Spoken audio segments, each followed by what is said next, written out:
Imaginez un matin tranquille à la frontière franco-italienne, lorsqu'un vieil autocar progresse lentement. De l'extérieur, il ne semble être qu'un véhicule ordinaire s'apprêtant à passer le poste de contrôle. Mais lorsque ses portes s'ouvrent, la scène qui se révèle fige de stupeur toutes les personnes présentes. Ce qui se trouve sur les sièges, ce ne sont pas des passagers vivants, mais les corps sans âme de 49 êtres humains. Comment une telle tragédie a-t-elle pu se produire sans que personne ne s'en aperçoive? Qui les a amenés ici et dans quel but macabre? Plus terrifiante encore, la vérité révélée plus tard nous entraînera dans les sombres réseaux de la traite d'êtres humains. Une machination diabolique et inhumaine. Dans ce récit, nous allons lever le voile, couche par couche, sur les secrets cachés derrière cet autocar de la mort, depuis sa découverte jusqu'à la révélation d'une vérité qui ébranlera toute la société. Une histoire vraie, non seulement tragique, mais qui nous rappelle à tous la nécessité d'une vigilance accrue. Si vous souhaitez suivre des histoires vraies et riches en leçons de vie comme celle-ci, n'oubliez pas de vous abonner, d'activer les notifications et de partager ce récit. Car chaque histoire que nous présentons n'est pas une simple fiction, mais un rappel pour chacun d'entre nous. La Lune n'avait pas encore tout à fait cédé sa place au Soleil. En cette aube du 12 août 2023, l'air au poste frontière de Menton, dans les Alpes-Maritimes, était si froid qu'il semblait s'infiltrer jusqu'aux os. Un léger brouillard flottait entre les arbres, rendant l'atmosphère encore plus silencieuse et solennelle. Seul le chant des insectes nocturnes, mêlé au ronronnement des moteurs des quelques véhicules se dirigeant vers la frontière, brisait le silence. Au milieu de cette quiétude, un autocar de nuit bleu foncé s'avança lentement dans la file d'inspection. Le véhicule était vieux, sa peinture écaillée en plusieurs endroits, mais il roulait droit vers le portique. La plaque d'immatriculation étrangère attira immédiatement l'attention des douaniers. Derrière le volant, un homme maigre au visage blême, nommé Marc Fournier, semblait agité. Ses mains tremblantes serraient le volant. La sueur perlait sur son front malgré le froid. Chaque fois qu'on lui demandait ses papiers, son regard fuyait. « C'est de la marchandise fragile, monsieur. S'il vous plaît, n'ouvrez pas la soute, l'air pourrait tout abîmer, » balbutia-t-il. Mais cette excuse ne fit qu'éveiller les soupçons du commandant de police Antoine Dubois, chef de l'équipe de nuit. Avec des décennies d'expérience à la frontière, il reconnaissait les signes d'une peur anormale. D'une voix tranchante, il ordonna « Ouvrez cette soute !»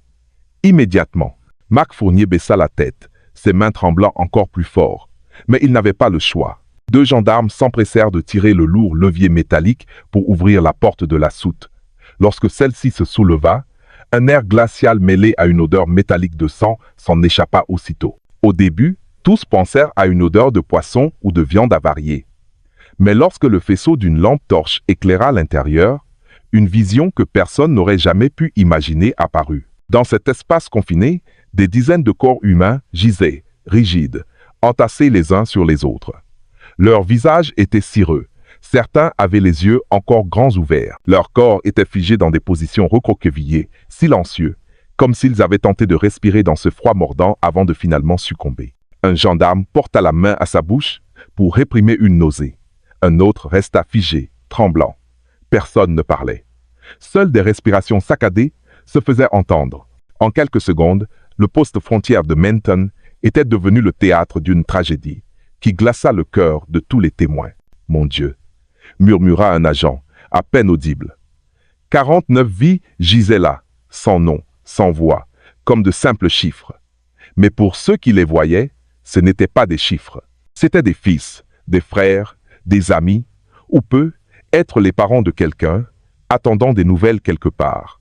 Cette nuit-là, le temps sembla s'arrêter. Plus de rires, plus de pas pressés. Tout était suspendu par la réalité brutale. Derrière ce vieil autocar se cachait l'une des plus sombres tragédies humanitaires que la frontière française ait jamais connue. Et à partir de cet instant, un long voyage, empreint de larmes, de courage et de détermination pour démanteler le réseau obscur de la traite d'êtres humains, commençait. La nuit passa, mais l'atmosphère au poste de Menton restait lourde. La route, habituellement animée par le trafic transfrontalier, était désormais bouclée par le ruban jaune de la police. Chaque accès était gardé avec la plus grande rigueur. Devant le vieil autocar bleu, les agents se tenaient immobiles. L'odeur de sang mêlée au froid s'échappait encore de la soute béante. Le commandant Antoine Dubois fixait le véhicule, le visage grave, mais une profonde tristesse brillait dans ses yeux. Contactez immédiatement l'Office central de lutte contre le crime organisé. Ce n'est pas une affaire ordinaire, ordonna-t-il sobrement. Bientôt, des ambulances et les véhicules d'une unité spéciale arrivèrent. Les corps des défunts furent sortis un par un, avec précaution, placés sur des civières, puis recouverts d'un drap blanc. Pas un cri, seulement le bruit des pas sur l'asphalte. Pour chaque agent, chaque corps n'était pas un simple numéro. C'étaient des êtres humains qui avaient eu un foyer, une famille et des espoirs. De l'autre côté, Marc Fournier, le chauffeur, était assis, menotté. Son visage était trempé de sueur. « Je ne sais rien. J'ai juste été payé pour conduire », répétait-il. Mais son regard paniqué ne faisait que renforcer la conviction de tout ce qu'il cachait bien plus. Le docteur, Hélène Martel, médecin légiste, prit une profonde inspiration avant de commencer son travail. « Nous devons faire cela avec le plus grand respect », dit-elle à son équipe. Cette nuit-là, elle et ses collègues commencèrent à documenter, photographier et identifier chaque corps. Parmi les effets des victimes, ils trouvèrent un téléphone portable dont la batterie était vide. Un petit objet, mais qui pourrait être la clé d'un immense mystère. La nouvelle de la découverte de l'autocar macabre se répandit comme une traînée de poudre. Des journalistes tentèrent de s'approcher, mais furent tenus à l'écart. Pourtant, l'information fit le tour des chaînes de télévision nationales. La tragédie de Menton devint le titre principal des journaux ce matin-là, plongeant le pays entier dans la stupeur. Vers 7 heures du matin, un hélicoptère atterrit. Le commissaire divisionnaire Jean-Pierre Valois, de la direction centrale de la police judiciaire à Paris, en descendit avec son équipe. Son pas était rapide, son visage fermé. Il organisa immédiatement une réunion brève. À partir de maintenant, chaque rapport passe par mon bureau. Nous n'avons pas de temps à perdre. Pendant ce temps, derrière le cordon de sécurité, une femme âgée se tenait debout, les yeux rougis. Madame Martin serrait une photo de son fils, David, dont elle n'avait plus de nouvelles depuis 1 mois. « Monsieur l'agent, mon fils est-il là ?»« Dedans ?» demanda-t-elle d'une voix tremblante. Sa question déchira le cœur de tous ceux qui l'entendirent. Au poste de commandement temporaire, un grand tableau blanc fut installé. Le chiffre 49 y était inscrit en rouge. En dessous, quelques notes. Autocar de nuit. Marc Fournier. Poste frontière Menton. Téléphone batterie vide. Oro Talence International. Valois fixait le tableau. Il savait que c'était plus qu'une simple affaire criminelle. C'était une catastrophe humanitaire. Chaque minute compte. Nous cherchons la vérité pour ces âmes arrachées de la manière la plus cruelle, déclara-t-il. Les membres de son équipe le regardèrent avec sérieux. Le silence à Menton ce matin-là n'était plus seulement celui du deuil, mais le début d'une longue bataille pour faire tomber le réseau qui se cachait derrière de fausses promesses. Le brouillard commençait à se dissiper, le soleil perçait à travers les nuages, mais pour l'équipe d'enquête, le chemin à parcourir restait sombre et semé d'embûches. Et c'est là que la longue histoire commença véritablement. Le jour se levait alors que l'équipe de médecine légale travaillait sans relâche. Une odeur de formol se mêlait à l'air frais du matin, tentant de masquer l'odeur de la mort qui flottait encore. Le docteur, Hélène Martel, se tenait au milieu de son équipe, le visage concentré, notant chaque détail avec une précision méticuleuse. La plupart des victimes sont jeunes, certaines sont encore adolescentes, dit-elle en ouvrant son carnet. On observe des signes de malnutrition, d'anciennes ecchymoses et une grande fragilité physique. Ils ne sont pas morts uniquement de froid. Avant cela, ils avaient déjà enduré beaucoup. Ces mots rendirent l'atmosphère encore plus lourde. Chaque corps fut numéroté, photographié et ses particularités consignées. Certains avaient de petits tatouages, d'autres serraient encore un simple collier dans leurs mains. Tous ces détails deviendraient des indices cruciaux pour les relier à leur famille. Sur une autre table, un technicien s'affairait sur le téléphone portable retrouvé dans la soute. L'écran était fissuré, la batterie complètement vide. Mais grâce à des équipements de police scientifique numérique, les données furent progressivement récupérées. Plusieurs messages sur WhatsApp, commissaire, rapporta le technicien. Il s'agit principalement de conversations sur une offre d'emploi. Le nom d'une société apparaît, Oro Talent International. Ce nom fit froncer les sourcils du commissaire Valois. Il en avait vaguement entendu parler dans des rapports de la brigade de cyberrenseignement quelques mois plus tôt concernant des annonces de recrutement suspectes sous un nom similaire. Copier toutes les données, numéro des expéditeurs, adresse email, groupe WhatsApp, tout, ordonna Valois. Pendant ce temps, Marc Fournier, toujours menotté, était sous la surveillance stricte de 2 agents. Son visage était épuisé, mais lors de l'interrogatoire approfondi, il était clair qu'il tentait encore de dissimuler quelque chose. Monsieur Fournier. La voix de Valois était calme mais incisive en entrant dans la salle d'interrogatoire temporaire. Vous avez dit avoir été simplement engagé pour un transport. Qui vous a engagé? Fournier resta silencieux, le regard fuyant vers le sol. J'ai juste été contacté par téléphone. On m'a dit qu'il y avait un colis à transporter de Gênes à Paris. J'ai reçu une avance de 500 €. Je ne savais pas ce qu'il y avait à l'intérieur. Vous ne saviez pas? Valois haussa un sourcil.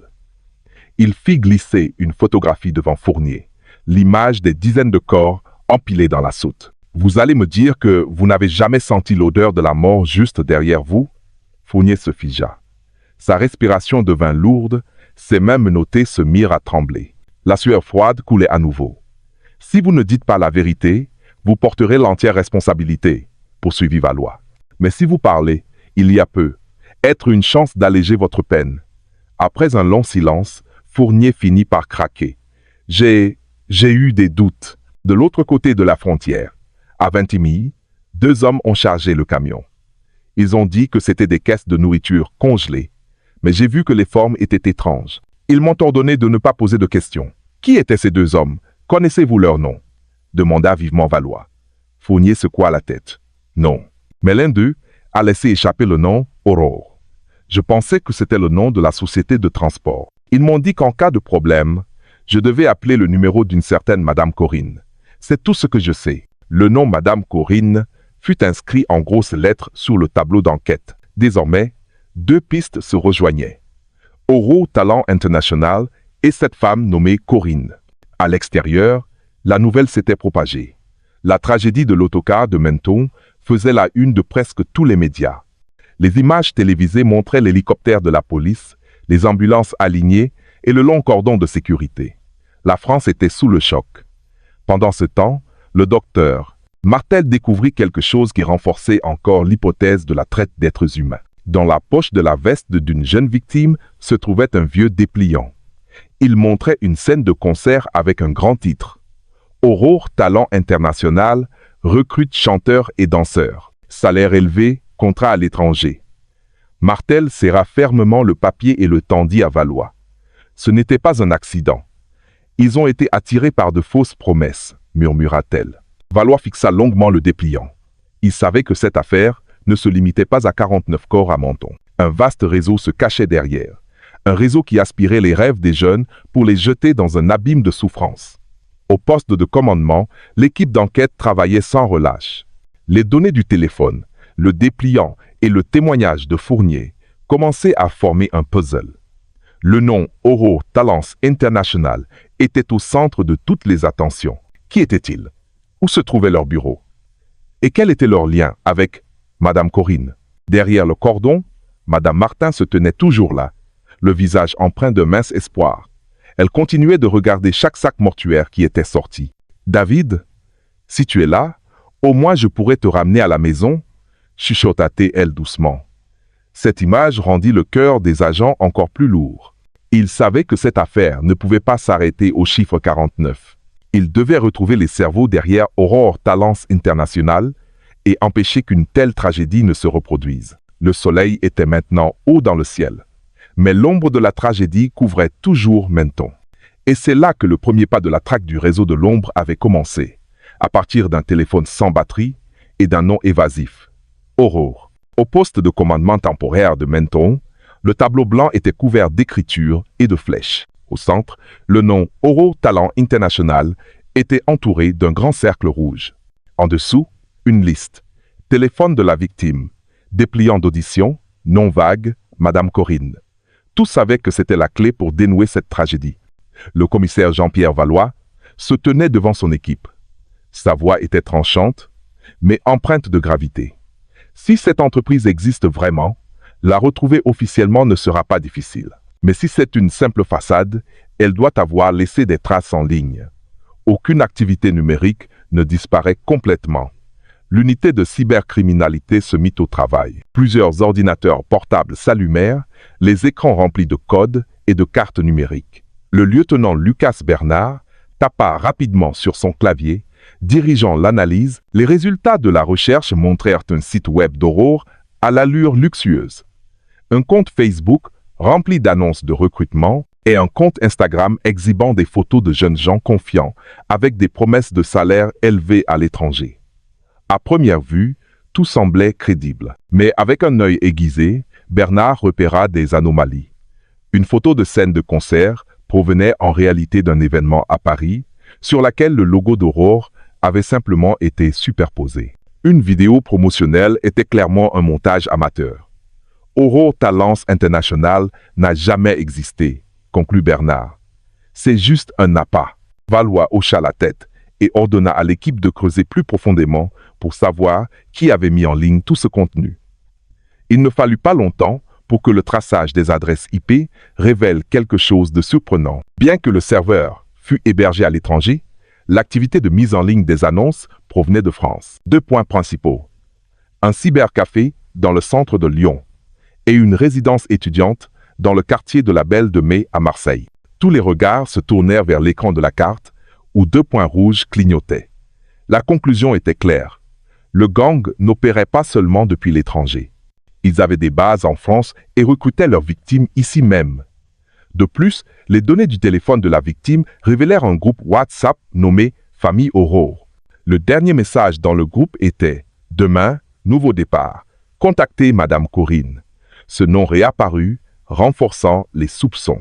L'équipe de cybercriminalité traça alors le numéro de téléphone via l'opérateur de réseau. Il s'avéra que ce numéro était souvent actif dans le centre de Lyon et qu'il y avait des transactions de recharge liées à un petit compte bancaire au nom de Corinne Lefebvre. Valois fixa longuement le dossier, puis dit d'une voix lourde. « Si c'est elle, c'est notre porte d'entrée dans le réseau. Nous devons bien planifier notre coup. Ce genre de personne est un serpent, doué pour se cacher derrière un visage bienveillant. » Pendant que l'enquête avançait, la nouvelle de la tragédie de Menton se propageait encore plus loin. Des chaînes de télévision nationales, office d'actualité des réseaux sociaux, les gens parlaient des annonces d'emploi suspectes d'Aurore. Certains avaient failli postuler, d'autres affirmaient qu'un ami avait disparu après une audition. Une vague de compassion mêlée de colère s'étendit, pressant les autorités d'agir rapidement. Dans la salle d'identification des victimes, Madame Martin fut appelée pour examiner les effets personnels.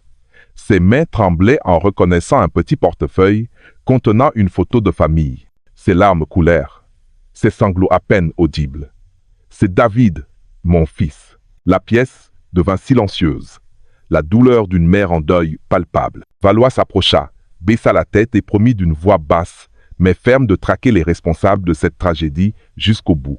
« Nous n'arrêterons pas tant que nous ne les aurons pas tous. » Ces mots n'étaient pas seulement une promesse, mais un serment qui liait toute l'équipe. Cette nuit-là, l'analyse cybernétique révéla plusieurs autres faux comptes d'Aurore. L'activité de connexion indiquait des emplacements récurrents dans le quartier de la Belle de Mai à Marseille. C'était une raison suffisante pour la prochaine opération.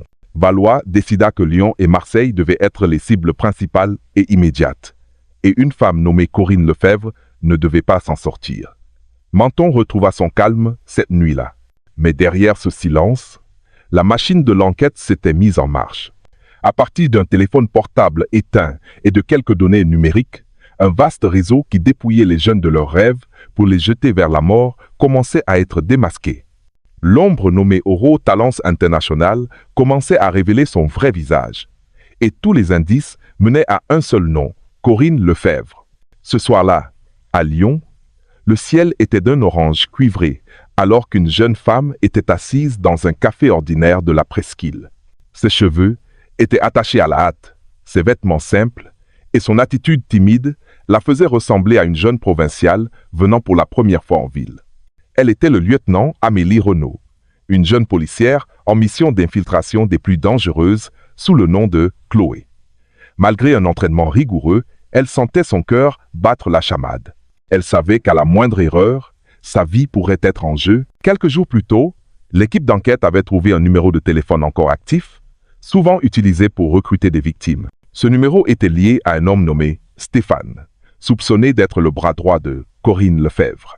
Par le biais de conversations sur WhatsApp, Stéphane avait commencé à faire confiance à Amélie, qui prétendait vouloir travailler à l'étranger. Viens à Lyon.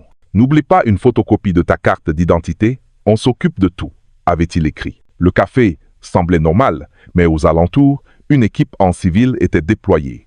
Certains faisaient semblant de lire un journal, d'autres jouaient sur leur téléphone. Une voiture de police banalisée était garée non loin, prête à intervenir à tout moment. Amélie sirotait un thé chaud en attendant. Quelques minutes plus tard, un homme en chemise bleue entra. De corpulence moyenne, son visage affichait une grande confiance. Il se dirigea droit vers la table d'Amélie. « Chloé, c'est ça? Je m'appelle Stéphane, dit-il en s'asseyant. Son sourire était amical, mais ses yeux évaluaient la situation. Amélie baissa légèrement la tête, jouant son rôle de jeune fille naïve. « Oui, monsieur, je veux vraiment travailler à l'étranger. On m'a dit qu'on pouvait devenir chanteuse ou danseuse. » Stéphane sourit largement. « Exactement. On a des filières spéciales, des salaires élevés. Tu pourras envoyer de l'argent à ta famille sans problème. Beaucoup ont réussi. » Il sortit son téléphone pour montrer une photo d'une grande scène de concert avec de jeunes artistes. « Regarde, eux, ils sont tous en tournée à l'étranger maintenant. Ils sont tous passés par nous. » Amélie feignit d'être impressionnée. « C'est génial. Et qui dois-je contacter? » « Doucement, répondit Stéphane à voix basse, comme s'il gardait un secret. « Il y a quelqu'un de plus haut placé que nous tous. On l'appelle Madame Corinne. Tu n'as pas besoin d'en savoir plus. Fais juste ce qu'on te dit. Si ton profil est accepté, tu pourras partir la semaine prochaine. » Amélie fit semblant d'hésiter. « Est-ce que des gens sont vraiment partis récemment? » Stéphane se pencha, baissant la voix. « Le dernier groupe est parti la semaine dernière. Des filles du Nord, à peu près de ton âge. Elles sont bien arrivées à destination maintenant. Ne t'inquiète pas, tout est sûr. » Cette phrase glaça Amélie. Elle savait très bien que la destination dont il parlait n'était pas une terre de rêve, mais le camion qui avait coûté la vie à 49 personnes à Menton. Pendant près de 30 minutes, ils discutèrent. Chaque mot de Stéphane était enregistré par un micro-miniature caché sous la table. Depuis la voiture garée à l'extérieur, le son était clair. L'équipe d'enquête retenait son souffle, sachant qu'une preuve cruciale était en train d'être recueillie. Lorsque le rendez-vous prit fin, Stéphane se leva. « Je vais contacter Madame Corinne. Si elle est d'accord, tu partiras avec le prochain groupe. » Il tapota l'épaule d'Amélie et s'en alla.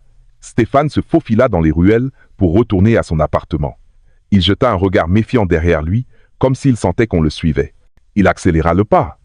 L'équipe de filature devint tendue. Alors qu'il était sur le point d'atteindre la porte de son immeuble, Stéphane s'arrêta et se retourna brusquement. Il semblait sur le point de s'enfuir. Mais à cet instant, le bruit de pas lourds se rapprocha. « Police! Ne bougez plus !» cria une voix. Stéphane, surpris, tenta de courir. Mais en une fraction de seconde, 2 agents le plaquèrent au sol. Après une courte lutte, ses mains furent menottées. Son visage était livide. La sueur coulait à flot. Dans son modeste appartement, l'équipe d'enquête trouva un ordinateur portable, des dizaines de cartes SIM et un épais carnet rempli de centaines de noms. Chaque nom était accompagné de l'âge et de l'origine de la personne. Il y en avait du nord de la France, du sud et même de l'est.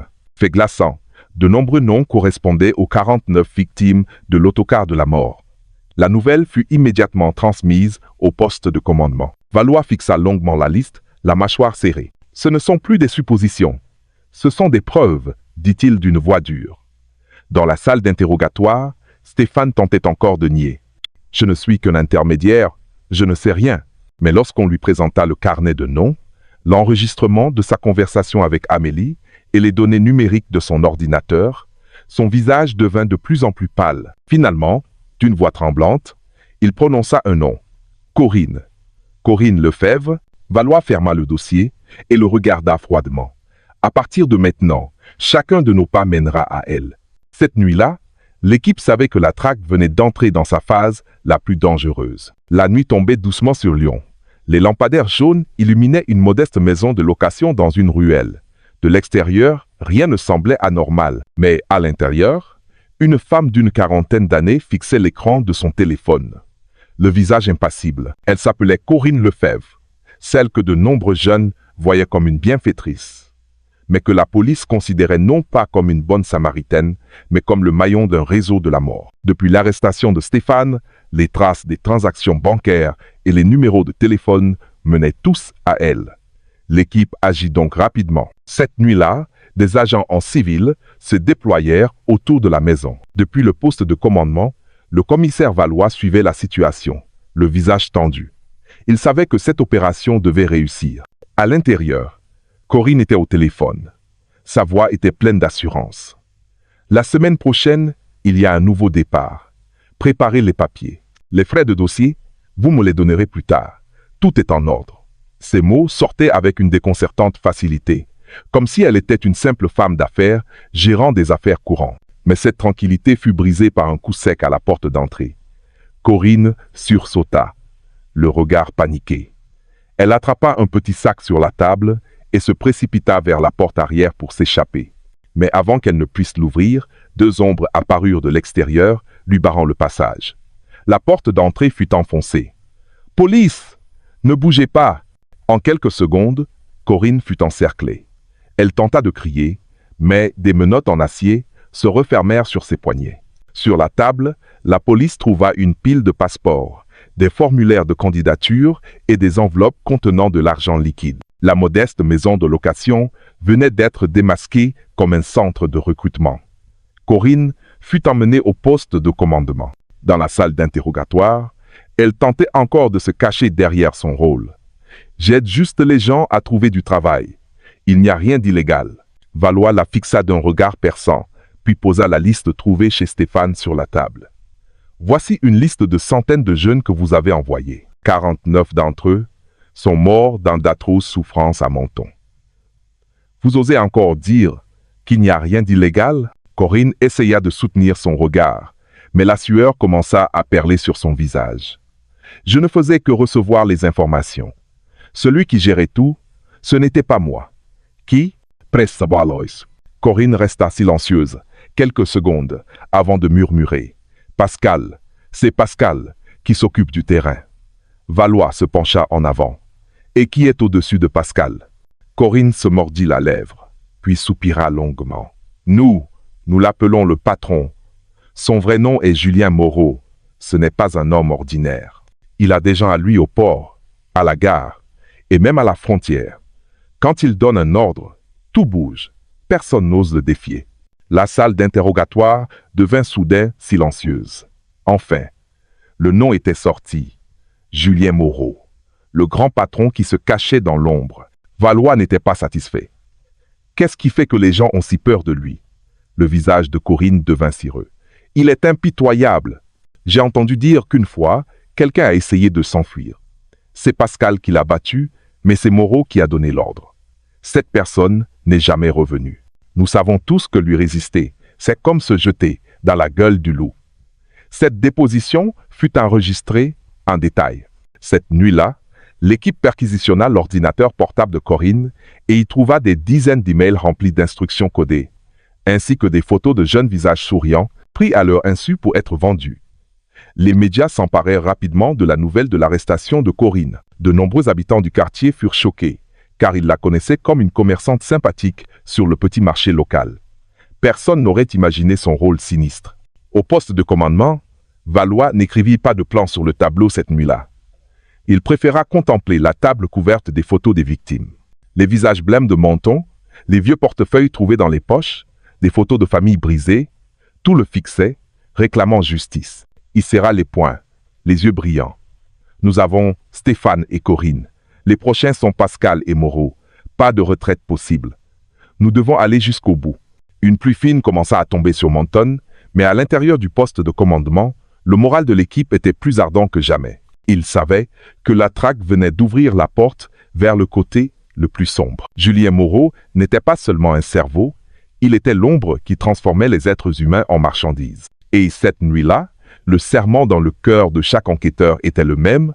Peu importe les risques, Moreau devait tomber. Une pluie battante s'abattait sur Marseille cette nuit-là. Les rues glissantes, les phares des voitures se reflétant sur les flaques d'eau, donnaient à la ville un air maussade. Sous ce rideau de pluie, une opération silencieuse avait commencé. La cible était Pascal, le bras droit de Julien Moreau. Les traces numériques de l'ordinateur de Corinne avaient mené la police à un vieil entrepôt dans la zone portuaire. Un email décrypté contenait un message succinct. Prochain lot prêt, entrepôt 17. Une phrase simple, mais suffisante pour que le raid soit mobilisé. Le commissaire Valois dirigeait l'équipe en personne. Il savait que capturer Pascal signifiait ouvrir la porte de l'antre du patron. Cette nuit-là, l'équipe se déploya dans l'obscurité, se faufilant entre les conteneurs rouillés. Le bruit de la pluie couvrait celui de leurs pas. Depuis une porte latérale, le lieutenant Amélie Renaud murmura dans sa radio. 2 gardes, armés de couteaux. Un signal fut immédiatement transmis. 2 agents se déplacèrent rapidement, neutralisant les gardes sans un bruit.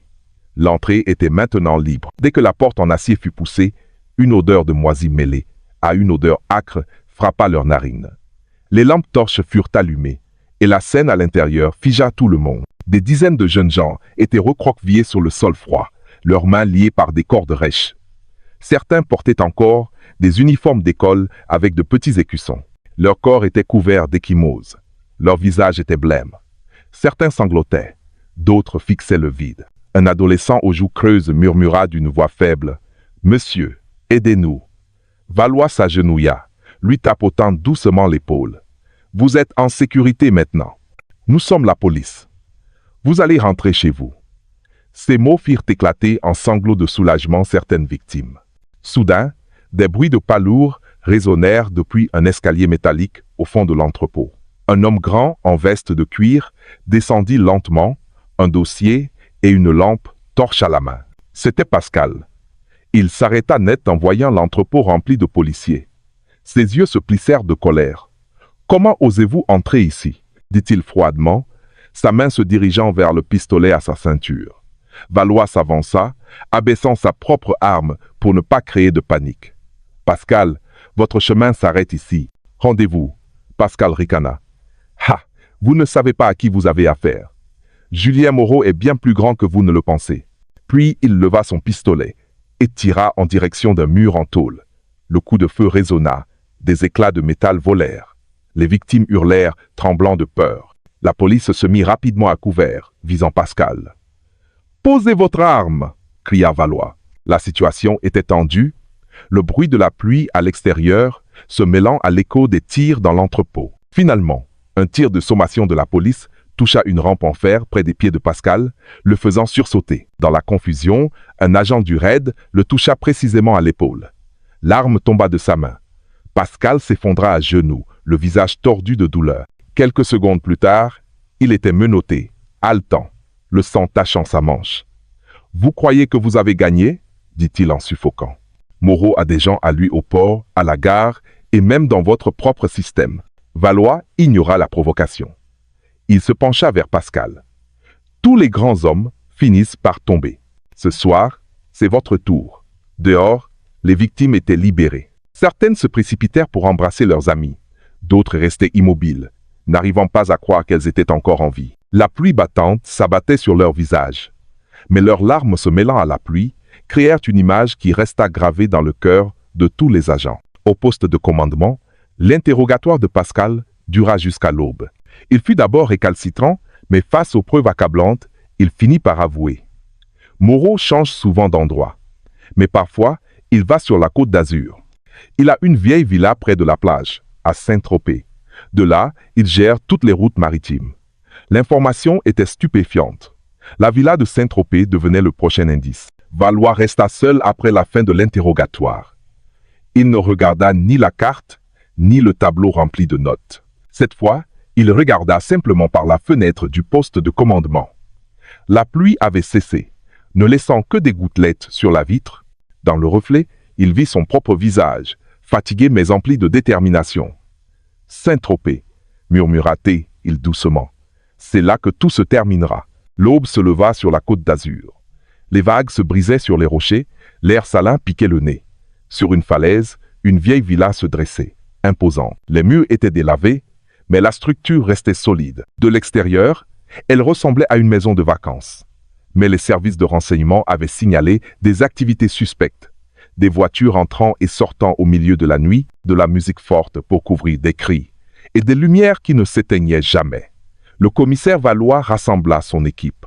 Nous avons 3 points d'entrée. Alpha par la porte principale, Bravo par la plage, Charlie par l'arrière. Objectif principal, sauver les victimes. Personne ne doit s'échapper. Sa voix était ferme et assurée. L'équipe se mit en mouvement avant que le soleil n'apparaisse complètement. La brise marine aida à couvrir le bruit de leurs pas. De loin, la villa semblait calme. Mais dès que la porte fut enfoncée, des dizaines d'hommes de Moreau se précipitèrent, armés de couteaux et d'armes artisanales. Le combat éclata dans le jardin. L'équipe Alpha tint bon à l'extérieur, empêchant les tirs d'atteindre l'intérieur. Pendant ce temps, l'équipe Bravo escalada depuis la plage et entra dans la villa par le premier étage. Ils défoncèrent la porte d'une chambre. La scène qu'ils découvrirent leur brisa le cœur. Des dizaines de jeunes, garçons et filles, étaient attachés à des lits en fer. Certains étaient inconscients sous l'effet de sédatifs, d'autres les fixaient d'un regard vide. Sur un mur, écrit au charbon de bois, « Aidez-nous ». Des sanglots éclatèrent lorsque la porte s'ouvrit. « Nous sommes la police, vous êtes en sécurité ». Les victimes encore conscientes tentèrent de se lever, malgré leur faiblesse. Certaines s'effondrèrent aussitôt, d'autres rampèrent avec le peu de force qui leur restait. En bas, les tirs s'intensifiaient. Une grenade assourdissante fut lancée. La lumière aveuglante et l'explosion secouèrent toute la villa. Les hommes de Moreau furent désorientés, certains neutralisés sur le champ. Mais Julien Moreau lui-même n'était pas là. Selon l'équipe Charlie, un homme corpulent en costume noir était sorti par une porte dérobée à l'arrière, tenant une mallette noire et un petit objet sphérique, une grenade. Il se dirigea rapidement vers un SUV qui l'attendait. Encerclé, Moreau brandit la grenade. « Reculez ou on saute tous !» Sa voix résonna par-dessus le bruit des vagues. Les policiers se tendirent. Valois s'avança, le visage de marbre. « Moreau, tu penses que cette grenade va te faire gagner? Lâche-la. Tu as encore une chance de témoigner au tribunal. » Moreau ricana. « Ah, le tribunal? J'ai vécu toute ma vie en enfer. Si je tombe, je vous emmène avec moi. » Sa main serrait la goupille de la grenade. La tension était à son comble. La brise marine faisait flotter son costume noir. Soudain, un membre de l'équipe tira rapidement dans la main de Moreau. La grenade tomba, roulant sur le sol. En une fraction de seconde, un autre membre la projeta par-dessus la falaise. L'explosion retentit sous la falaise, projetant une gerbe d'eau. Moreau rugit de colère. Il poussa le chauffeur et courut vers la falaise, abandonnant le SUV. Au loin, un hors-bord noir attendait, son moteur rugissant contre le courant. Moreau sauta. Son corps massif, mais agile, fut immédiatement emporté par les vagues. Le hors-bord s'approcha rapidement et 2 hommes le hissèrent à bord. « La cible s'échappe par la mer !» cria un policier en tirant. Les balles touchèrent la coque, mais le courant violent aida Moreau à s'enfuir. Le hors-bord tangua sur les vagues avant de disparaître dans la brume matinale. Valois se tenait au bord de la falaise, respirant lourdement. Il regarda la mer qui venait d'avaler son ennemi. Derrière lui, les victimes étaient évacuées. Certaines étaient transportées sur des civières, d'autres devaient être soutenues. Les pleurs et les prières de remerciement se mêlaient aux sirènes des ambulances. La mission était considérée comme un succès. Des dizaines de victimes sauvées, des dizaines de sbires arrêtés, des documents saisis. Mais Julien Moreau, le grand patron, s'était à nouveau échappé. Valois ferma les yeux un instant, sentant le sel de la brise marine. Un mélange de soulagement et d'amertume. Il savait que la traque n'était pas terminée. L'ombre de Moreau planait toujours, et nul ne savait quand il se ferait à nouveau face. La nouvelle de la grande opération sous la Côte d'Azur se répandit rapidement dans tout le pays. Les médias présentèrent des images saisissantes. Des dizaines de jeunes victimes évacuées de la vieille villa, le visage blême, des ambulances alignées le long de la plage, et des agents lourdement armés escortant des suspects menottés. Bien que beaucoup fussent soulagés que les victimes aient été secourues, une autre nouvelle plongea la société dans la fureur. Julien Moreau s'était échappé à bord d'un mystérieux hors-bord. À Paris, cette nouvelle fit la une des journaux et des journaux télévisés.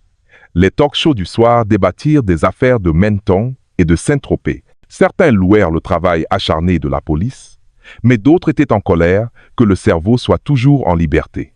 Sur les réseaux sociaux, le hashtag #ArretezMoro devint une tendance nationale. Des milliers de commentaires affluèrent, certains encourageants, d'autres exprimant leur déception. Si un criminel de cette envergure peut s'échapper, cela signifie qu'il est protégé, écrivit un internaute. Mais les voix les plus poignantes venaient des familles des victimes. Monsieur Dubois, le père d'un jeune homme décédé à Menton, se tenait sur le balcon de sa modeste maison dans le Nord, tenant une photo de son fils. Mon fils était si jeune, il a cru à une promesse d'emploi. Maintenant, tout ce qui nous revient, c'est un cercueil. Je vous en supplie, ne laissez pas ce monstre en liberté. Cette déclaration, diffusée à la télévision nationale, fit verser des larmes à beaucoup. Quelques jours plus tard, à Paris, un débat spécial eut lieu à l'Assemblée nationale. La salle était comble. De hauts responsables étaient au premier rang. Le directeur général de la police nationale, le garde des Sceaux et un représentant du ministère des Affaires étrangères. Les sièges réservés au public étaient occupés par les familles des victimes, des militants et quelques survivants. Le président de séance ouvrit le débat d'une voix grave. Les affaires de Menton et de Saint-Tropez ne sont pas de simples affaires criminelles. C'est une tragédie humanitaire. Nous devons nous assurer qu'aucun de nos enfants ne soit plus jamais victime de la traite des êtres humains. Le directeur général de la police nationale détailla ensuite les opérations. Sa voix était tranchante, pleine de chiffres et de faits. 49 victimes décédées à Menton. Des dizaines d'autres secourues à Marseille et Saint-Tropez. Des centaines de noms sur les listes de recrutement. Nous avons déjà contacté Interpol. Un mandat d'arrêt international sera bientôt émis pour traquer Julien Moreau. L'atmosphère devint plus tendue lorsque ce fut au tour du garde des Sceaux. Il regarda l'audience et déclara « Cette affaire ne concerne pas seulement l'arrestation des coupables, mais aussi le système que nous devons réformer. Le gouvernement s'engage à renforcer la protection des travailleurs, à durcir les conditions d'octroi des licences pour les agences de placement et à agir avec la plus grande fermeté contre quiconque tente d'exploiter les rêves de notre jeunesse. » Ces paroles furent longuement applaudies, mais le moment le plus silencieux survint lorsqu'un survivant fut invité à témoigner. Un jeune homme maigre nommé Léo, le visage encore cireux, se leva en tremblant. « J'ai été trompé par une publicité d'Oro sur les réseaux sociaux, dit-il. On m'a dit que j'allais passer une audition pour être chanteur. Mais une fois sur place, on nous a forcés à travailler, à escroquer des gens sur Internet. Ceux qui refusaient étaient battus. Certains ne recevaient pas à manger. Sa voix tremblait. Ses yeux étaient embués de larmes. De nombreux députés baissèrent la tête, n'osant pas le regarder en face. À l'extérieur de l'Assemblée, des étudiants et des militants organisèrent un rassemblement pacifique. Ils brandissaient des pancartes avec des slogans comme « Que les 49 vies ne soient pas vaines » et « Stop à la traite humaine ». Leurs cris résonnèrent dans les rues de Paris, ajoutant à la pression sur le gouvernement. Le soir, une conférence de presse fut organisée. Le directeur général de la police nationale se tenait au podium, le visage grave. L'opération de Saint-Tropez est une étape importante, mais elle n'est pas terminée. Julien Moreau est toujours en fuite. Nous promettons que, où qu'il se cache, nous l'arrêterons. Dans un hôpital parisien, les survivants se remettaient lentement. Une jeune fille murmura à une infirmière « Je veux juste rentrer à la maison et voir ma mère ». Une phrase simple qui reflétait les blessures profondes qu'il portait. Pendant ce temps, au siège de la police judiciaire à Paris, le commissaire Valois était assis seul dans son bureau. Par la fenêtre, il entendait les cris des manifestants qui continuaient, même tard dans la nuit. Il ferma les yeux, écoutant attentivement. C'était la voix du peuple, une voix qui soutenait leur combat. Dans son esprit, Valois se murmura. « Nous ne sommes pas seuls. Moreau a peu être fui, mais nous continuerons à traquer son ombre. » Taouye. Plusieurs semaines après l'opération de Saint-Tropez, la traque de Julien Moreau devint une affaire internationale. Interpol émit officiellement une notice rouge. Le visage de Moreau apparut sur les écrans des aéroports, des postes frontières et des postes de police de nombreux pays d'Europe du Sud-Est. Mais l'homme semblait s'être volatilisé, comme si la mer l'avait réellement avalé. L'équipe spéciale dirigée par le commissaire Valois ne chômait pas. Grâce aux documents de Corinne et Pascal, ils découvrirent des transactions financières qui partaient de Paris passer par la Suisse, avant de s'arrêter dans une petite ville du sud de la France. À Paris, Valois rencontra le commissaire principal Lecomte, un haut gradé de la police nationale. Lecomte ouvrit une carte. Nous suivons également ses filières de traite. Moreau n'est pas seulement une menace pour la France. Il utilise aussi nos zones touristiques comme cachette. Une nouvelle information stupéfiante arriva. Moreau serait en Corse, se faisant passer pour le propriétaire d'un petit complexe hôtelier près d'une plage populaire. L'endroit, contrairement à la villa isolée de Saint-Tropez, était bondé de touristes étrangers. Il se fondait dans la foule, le rendant difficile à repérer. Une équipe mixte fut immédiatement mobilisée. Valois et quelques membres de son équipe se firent passer pour des touristes sur le port de Bastia, où les néons illuminaient la nuit. Ils surveillèrent le modeste complexe hôtelier identifié par les renseignements. De l'extérieur, tout semblait normal. Mais dans une cave, la police découvrit quelque chose de choquant. Plusieurs jeunes touristes étrangers y étaient enfermés, leurs passeports confisqués. Une opération rapide fut lancée. La police fit irruption, arrêtant 2 hommes de Moreau qui montaient la garde. Mais Moreau lui-même avait disparu. Au moins, cette fois, il y avait eu des progrès. Des victimes avaient été secourues et un des hommes de Moreau avait été capturé vivant. L'interrogatoire révéla que Moreau venait de partir pour l'Espagne. Quelques jours plus tard, une nouvelle information arriva de Barcelone. La police espagnole avait saisi un hors-bord de luxe avec de faux documents. Plus important encore, ils avaient arrêté un des passeurs de Moreau, qui transportait un sac contenant une liste des prochaines victimes et un téléphone portable avec un court message. Direction l'Est. Nous sommes en sécurité là, bas. Valois lut le message, le visage grave. L'Est signifiait les Balkans, l'Albanie, le Monténégro, une zone grise connue pour la traite d'êtres humains. Une nuit silencieuse dans un hôtel parisien, Valois alluma la télévision. Une interview d'un survivant de l'opération en Corse était diffusée. Une jeune adolescente française déclara d'une voix tremblante. « On nous a trompés avec la promesse d'un travail à l'étranger. Si quelqu'un refusait, il était battu. Je n'oublierai jamais le visage de cet homme corpulent qui donnait les ordres. » Valois fixa longuement l'écran. Le visage de Moreau lui revint en mémoire. Il sentit le sang bouillir dans ses veines, mais aussi une nouvelle détermination. « On t'arrêtera, Moreau, » murmura-t-il. Le lendemain matin, une réunion eut lieu avec Interpol et des représentants de plusieurs pays européens. La pression montait. De Paris, le garde des Sceaux appela directement Valois. Sa voix était tranchante et directe. « Commissaire Valois, l'opinion publique attend des résultats. Nous avons promis de ne pas laisser Moreau s'en tirer. Peu importe les risques, il doit être arrêté. » Valois répondit brièvement. « Reçu, monsieur le ministre. Nous continuerons la traque. » La chasse entrait dans une nouvelle phase. Julien Moreau n'était plus seulement un criminel national, mais un ennemi transnational.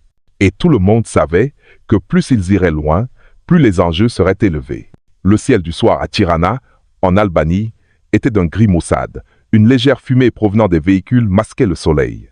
Le trafic était dense, le bruit des klaxons et l'agitation du marché donnaient à la ville une apparence de perpétuel mouvement.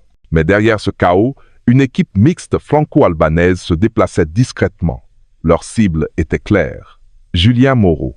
Les informations d'Interpol et de la police espagnole indiquaient que Moreau se dirigeait vers l'Est, vers les Balkans, une région connue comme une zone grise pour la traite d'êtres humains et le trafic de drogue.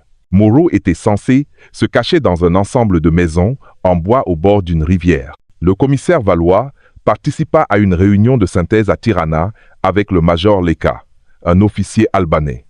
Il pointa du doigt une vieille carte. Ici, près de la rivière, ce groupe de maisons est contrôlé par des milices locales.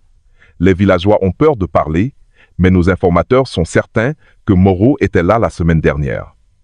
Valois hocha la tête. Cette fois, il sentait qu'il se rapprochait. Cette nuit-là, l'opération commença. L'équipe se déplaça à travers une forêt humide, les moustiques tourbillonnant, l'air moite. De loin, la lueur vacillante de lampes à pétrole se devinait entre les arbres. En s'approchant, des bruits faibles se firent entendre, des cris, des pleurs, des coups de fouet. Une scène poignante apparut dans une cabane en bois. Des dizaines de jeunes étaient enfermés, certains enchaînés.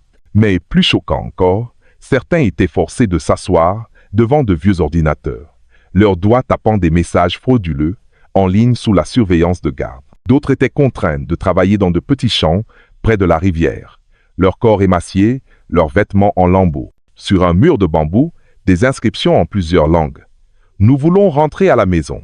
Valois serra les poings. Moreau avait changé de méthode. Il ne se contentait plus de séquestrer. Il utilisait ses victimes comme des outils pour gagner de l'argent. Bientôt, un homme grand et costaud, une machette et un pistolet à la ceinture, apparut. C'était le bras droit de Moreau en Albanie. Il hurla des ordres aux gardes, puis traîna 3 victimes à l'extérieur. Soudain, Valois donna le signal. « Allez-y !» La police sortit des buissons, les cris se mêlant aux tirs de sommation. Un court combat s'ensuivit. Le bras droit se battit avec acharnement, mais il fut finalement touché à la jambe et capturé. Une fois la base sécurisée, les victimes furent libérées. Des pleurs et des étreintes éclatèrent au milieu de la nuit. Certains s'effondrèrent de fatigue. D'autres ne purent que se serrer les uns contre les autres en tremblant. Dans la pièce principale, l'équipe trouva quelque chose qui fit bouillir le sang de Valois. Un ordinateur portable contenait un fichier audio. Une voix grave et familière retentit. « Pour le prochain lot, ne soyez pas en retard. Assurez-vous que la liste du Vietnam est prête. La semaine prochaine, j'irai inspecter moi-même au Monténégro. » C'était la voix de Julien Moreau. Ils trouvèrent également une photo numérique récente. Moreau debout devant un grand entrepôt, le visage clairement visible, vêtu d'une chemise blanche. La légende sous la photo indiquait « Entrepôt de Podgorica, Monténégro, fin du mois ». Cette preuve déconcerta tout le monde. Moreau était déjà loin. Il venait d'être en Albanie et se dirigeait maintenant vers le Monténégro. Le lieutenant albanais, bien que blessé, fut contraint à un bref interrogatoire. Il refusa d'abord de parler, mais après avoir vu les menottes à ses poignets et les preuves saisies, son visage pâlit. Moreau, ce n'est pas qu'un trafiquant. Il a des gens à lui dans la politique, dans l'armée. Il paie tout le monde pour se taire. Si vous allez au Monténégro, vous entrez dans la gueule du dragon. Valois le fixa d'un regard perçant. Dites-moi où exactement. L'homme resta silencieux un instant, puis murmura faiblement. Près de Podgorica. C'est un vieil entrepôt, autrefois utilisé pour stocker des armes. C'est sa base maintenant. Le major Leka ferma son carnet, le visage grave. Si c'est vrai, ce n'est plus seulement une mission de sauvetage. C'est une bataille contre un réseau protégé par l'argent et les armes. Après l'opération, les victimes furent emmenées en lieu sûr. Valois et Leka se tenaient au bord de la rivière. « Commissaire Valois, dit Leka doucement, vous pouvez rentrer à Paris maintenant. Mais si vous entrez au Monténégro, le risque sera double. Il n'y aura pas que Moreau, mais peut être aussi des fonctionnaires corrompus. » Valois regarda le courant rapide, puis se retourna. « Je ne peux pas m'arrêter. Chaque fois que nous tardons, des vies sont perdues. Moreau doit être arrêté ou qu'il se cache. » Leka soupira, puis tendit la main. « Alors, nous irons ensemble. Cette traque n'est plus seulement celle de la France, c'est un combat commun. » Valois lui serra fermement la main. Cette nuit-là, sur les rives sombres d'une rivière en Albanie, une alliance était renforcée. Il savait que la prochaine étape les mènerait au Monténégro, dans un antre encore plus obscur, avec des risques bien plus grands. L'air du matin à la frontière monténégrine était glacial. Un léger brouillard couvrait les sommets des montagnes calcaires près de Podgorica, masquant les routes de terre sinueuses. D'après les documents saisis en Albanie, il était clair que Julien Moreau se dirigeait vers cette région, utilisant un vieil entrepôt d'armes comme nouvelle base. L'équipe mixte, désormais renforcée par des officiers monténégrins, ne se réunit pas dans un bureau officiel, mais dans un ancien monastère abandonné que les autorités locales utilisaient comme base secrète. Une cloche rouillée pendait, immobile, à l'entrée. Les murs de pierre étaient couverts de mousse. La faible lueur des bougies était juste suffisante. Le commissaire Valois, le major Leka et le commissaire Lecomte étaient assis en cercle. Devant eux, une carte était épinglée sur une planche de bois qui avait été un hôtel. « Cet entrepôt n'est pas un simple lieu de stockage, dit Lecomte. Nos informateurs disent qu'il y a un sous-sol. Il pourrait y avoir plus de 100 personnes enfermées. » Le major Leka ajouta d'une voix lourde. « Ce ne sont pas seulement les hommes de Moreau qui gardent l'endroit, mais aussi une milice locale. Ils sont protégés par l'argent. Certains fonctionnaires monténégrins en profitent également. » Valois serra les poings. Cette phrase renforça sa détermination. Ce n'était plus une simple opération de police, mais une lutte contre la corruption institutionnalisée. Vers le soir, un homme monténégrin bien habillé entra silencieusement. Il se présenta comme l'inspecteur Kovač, un fonctionnaire local. Un léger sourire ornait son visage, mais son regard était perçant. « Je sais que vous cherchez Moreau », dit-il en anglais avec un accent. « Mais soyez prudent. De nombreux hauts fonctionnaires protègent ce commerce. Si vous insistez, vous n'aurez pas seulement Moreau comme ennemi, mais aussi les puissants. Rentrez chez vous avant qu'il ne soit trop tard. » Valois le fixa froidement. « Nous ne sommes pas venus de si loin pour reculer. Des centaines de vies sont en jeu. » Kovač s'approcha. Sa voix était basse, comme le sifflement d'un serpent. « Alors souvenez-vous de ceci. Sur cette terre, ceux qui osent défier le dragon ne reviennent souvent pas.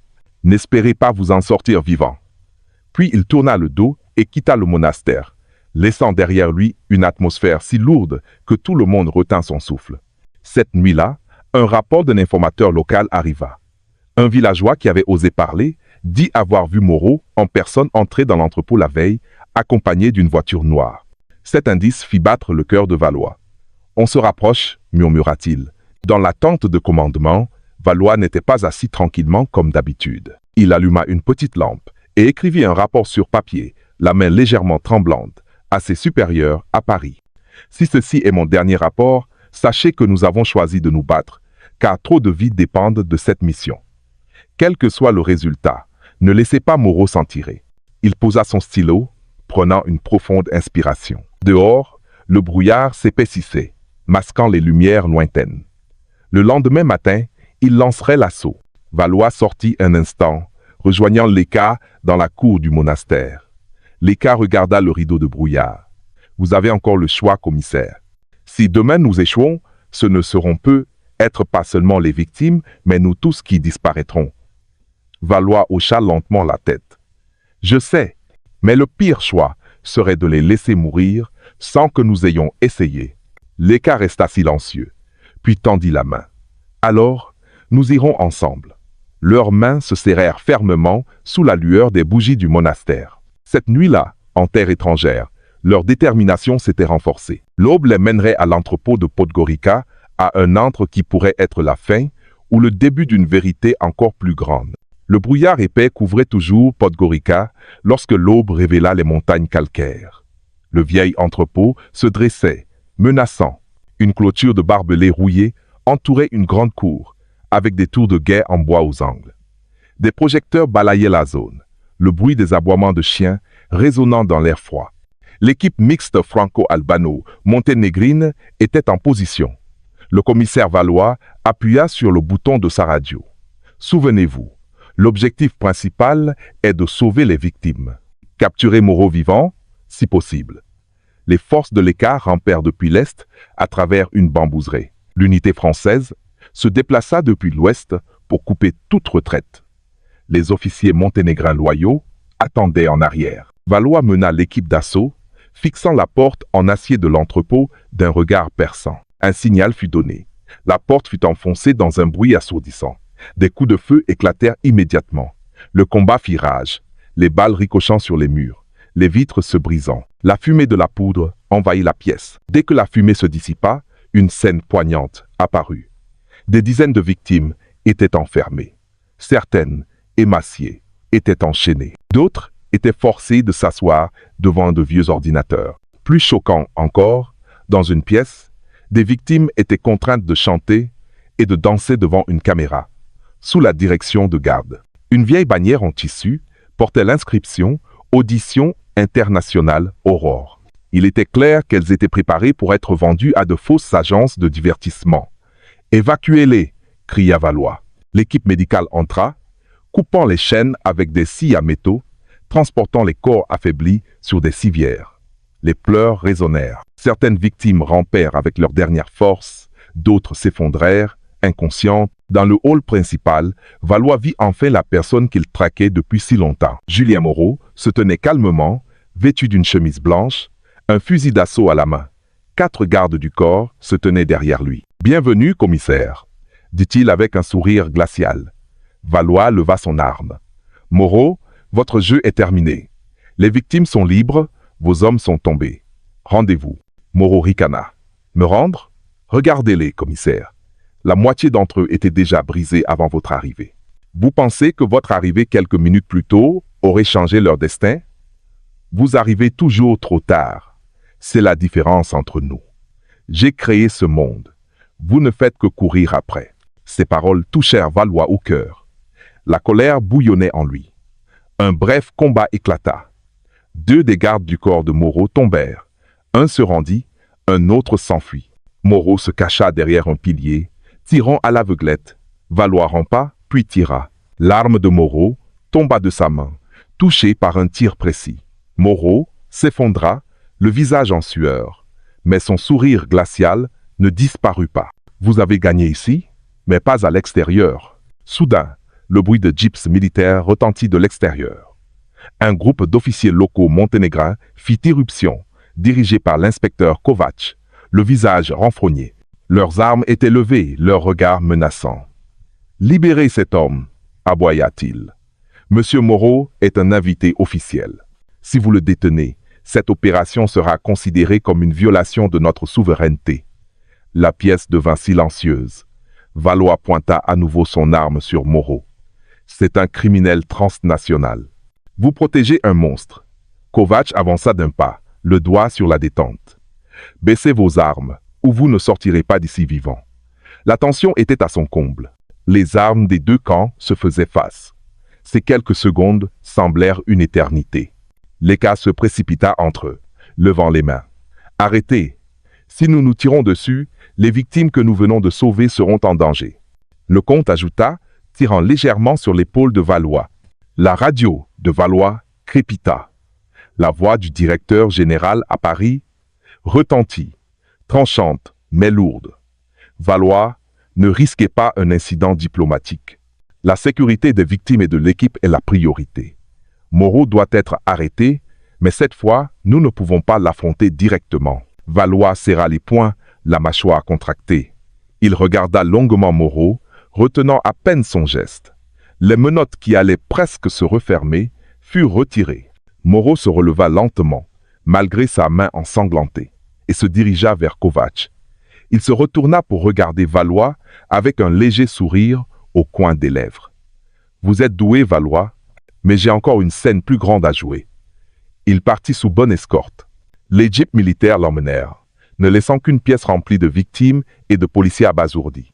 Alors que le soleil perçait le brouillard au-dessus des collines de Podgorica, Valois se tenait à la porte de l'entrepôt. Léka s'approcha, lui tapotant l'épaule. « Aujourd'hui, vous avez perdu sur l'échiquier politique, » dit-il doucement. « Mais cette guerre n'est pas terminée. » Valois hocha la tête, ses yeux suivant la poussière laissée par la jeep de Moreau. « Pas terminée ?» répondit-il brièvement. La nouvelle de l'opération de Podgorica explosa dans les médias internationaux. Les images du vieil entrepôt, avec des dizaines de victimes secourues, firent la une des journaux en Europe et en Asie. Les grandes chaînes de télévision diffusèrent les images des victimes évacuées, le visage blême mais les yeux reprenant lentement vie. Cependant, le point le plus discuté ne fut pas le succès du sauvetage, mais le fait que Julien Moreau s'était à nouveau échappé, sous la protection de fonctionnaires locaux.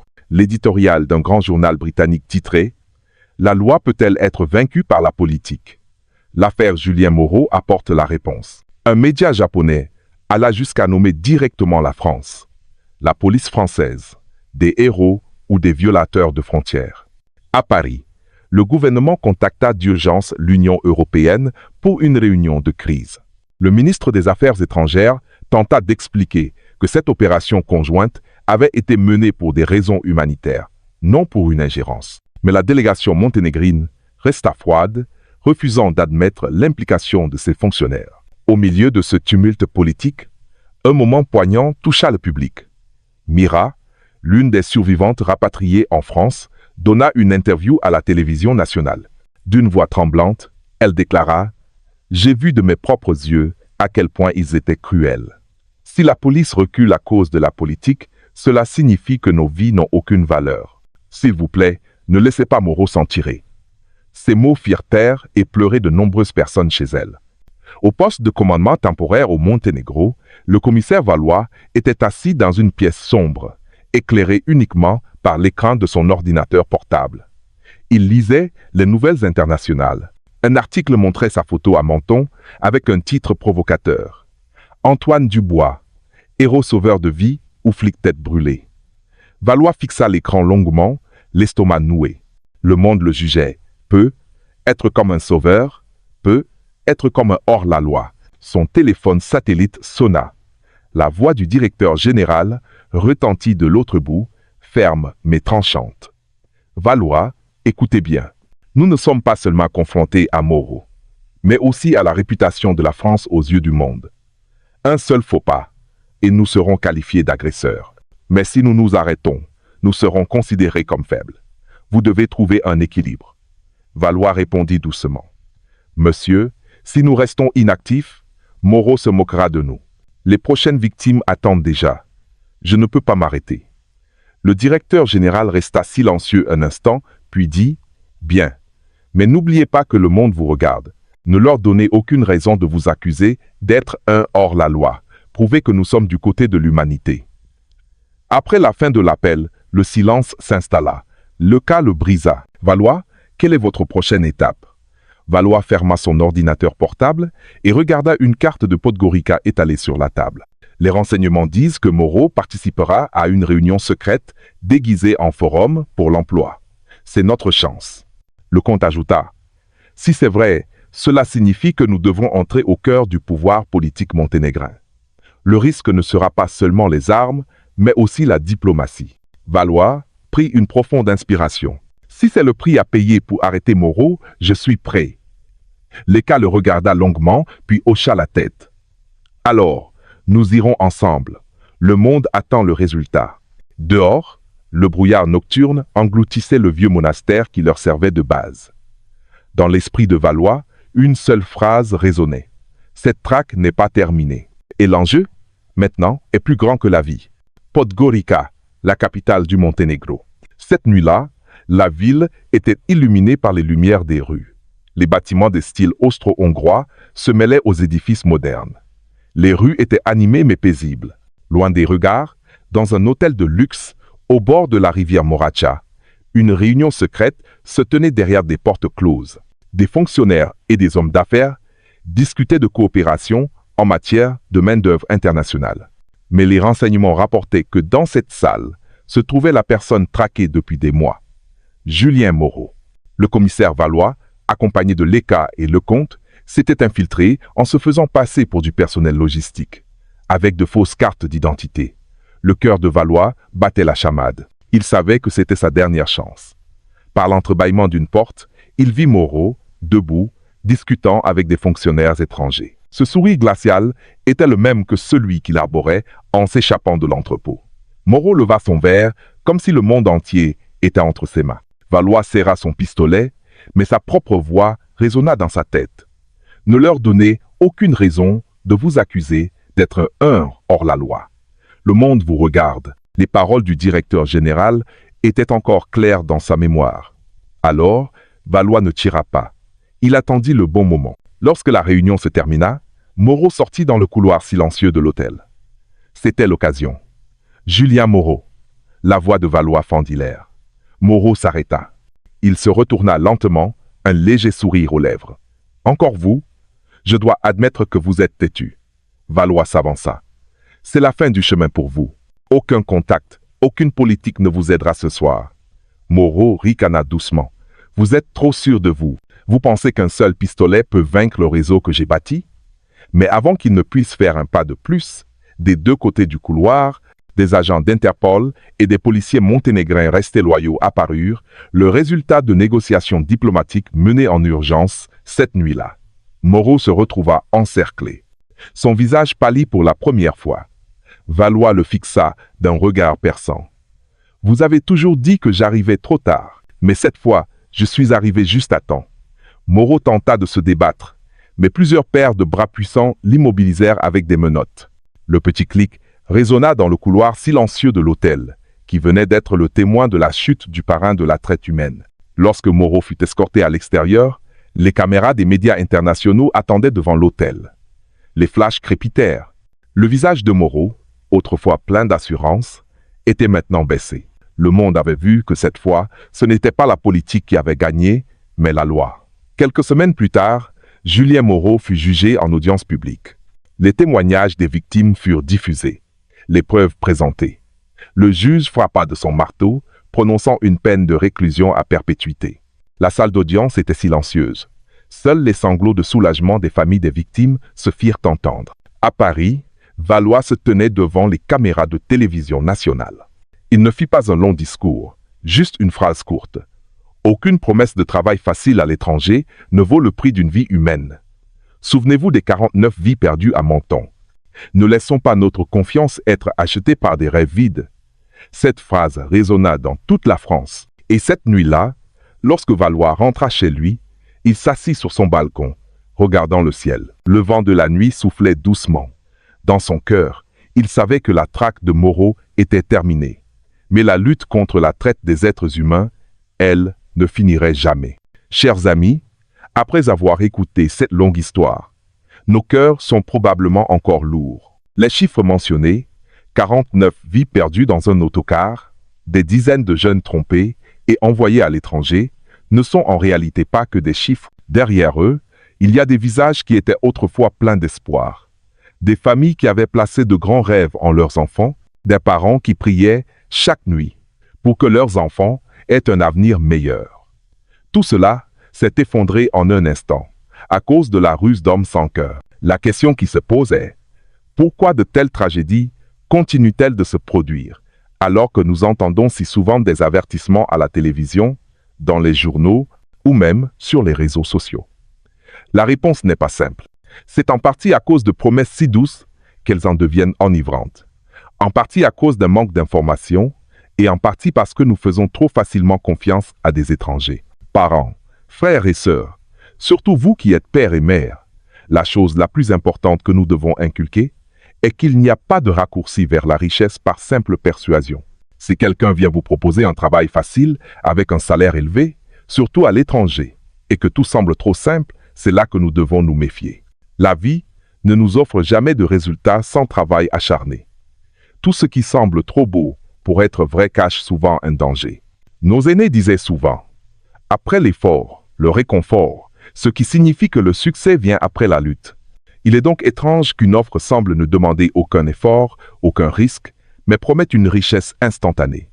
C'est la porte de l'enfer. De cette histoire, je voudrais vous laisser 3 leçons importantes.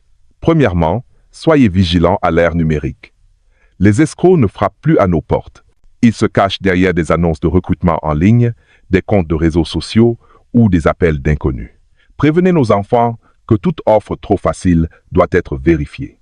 Ne donnez jamais d'argent, de documents personnels ou votre confiance à quelqu'un simplement sur la base de belles paroles. Deuxièmement, ne laissez pas la communication se rompre dans la famille. De nombreuses victimes sont des adolescents qui, voulant faire leurs preuves, prennent des décisions en secret, sans consulter leurs parents. Lorsqu'ils réalisent qu'ils ont été trompés, il est trop tard. Si, dans une famille, il y a une culture du dialogue et de l'écoute, de nombreuses tragédies peuvent être évitées dès le départ. Soyons des parents prêts à écouter et à apprendre à nos enfants à oser se confier. Troisièmement, chérissons la valeur de la simplicité que nous avons héritée. Nous pensons souvent qu'une vie meilleure n'existe qu'à l'étranger, alors que le bonheur peut commencer avec les petites choses qui nous entourent. La terre que nous cultivons, la petite entreprise que nous développons, ou une profession honnête, tout cela ne nous rendra peu, être pas riche en un clin d'œil. Mais cela nous offre la sécurité et la dignité sur notre terre natale. Même si la vie est difficile, nous avons notre famille, nos voisins et un endroit où nous réfugier. Mais à l'étranger, si nous tombons entre les mains de gens malveillants, même notre vie peut être perdue. Mes amis, nous ne pouvons pas remonter le temps pour sauver les 49 vies perdues. Mais nous pouvons nous assurer que cette tragédie ne se reproduira plus. La méthode est simple. S'avertir mutuellement, partager l'information et se protéger les uns les autres. Chaque fois que nous racontons cette histoire à nos enfants, à nos voisins ou à nos amis, nous construisons un bouclier pour les protéger des pièges des criminels. Les criminels ne sont forts que lorsque les victimes se taisent et que la société reste passive. Mais si nous nous unissons, si nous sommes prudents et si nous osons refuser les sollicitations, aucun réseau ne sera assez fort pour survivre. Et enfin, le message d'amour que je voudrais vous laisser est le suivant. Si un jour, votre enfant ou votre petit-enfant vous dit qu'il veut travailler à l'étranger, ne répondez pas tout de suite oui ou non. Asseyez-vous et parlez avec lui. Posez des questions détaillées, cherchez des informations, demandez de l'aide aux services de l'État. Ne laissez pas une décision impulsive les mener à leur perte. S'il vous plaît, souvenez-vous qu'aucun rêve ne vaut le prix d'une vie. Les 49 vies perdues resteront un rappel amer. Ils sont partis pour que nous, qui sommes encore en vie, apprenions à être plus prudents, à valoriser la vie et à aimer le travail honnête que nous avons. Si cette histoire vous a touché, je vous demande de bien vouloir la partager. Peut être qu'une personne qui l'entend aujourd'hui sera sauvée demain.